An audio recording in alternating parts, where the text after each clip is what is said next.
Houston, à près de 10 000 km d'Abidjan, dans le Texas, au sud des États-Unis. Les managers, experts et dirigeants les plus influents de l'industrie pétrolière et gazière sont en conclave depuis ce 7 mars 2022.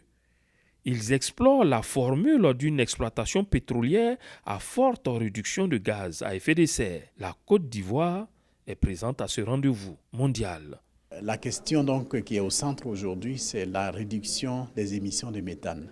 On sait que dans nos activités pétrolières, lorsque on est sur une plateforme, si on prend le cas de l'amont pétrolier, lorsqu'on est sur une plateforme et qu'on produit le pétrole brut avec du gaz associé, dans les installations, il y a des fuites de gaz.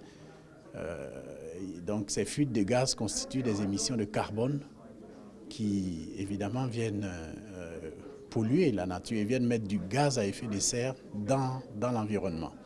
Et c'est le combat donc contre ces émissions de gaz à effet de serre qui est toujours en cours. Tout ça pour limiter les changements climatiques. Aussitôt la cérémonie d'ouverture achevée, le ministre des Mines, du Pétrole et de l'Énergie reçoit un groupement d'opérateurs. Il est 19h heure locale, soit 1h GMT. Les membres de l'OGCI, on a 12 membres, 12 compagnies membres aujourd'hui, y compris des compagnies nationales. En 4 ans, elles ont réussi à réduire de 30% leurs émissions de méthane grâce à des actions un peu volontaristes comme celle-ci. Là, notre objectif, comme Monsieur le ministre l'a rappelé, c'est d'étendre ces objectifs-là à d'autres compagnies qui sont non membres de l'OGCI.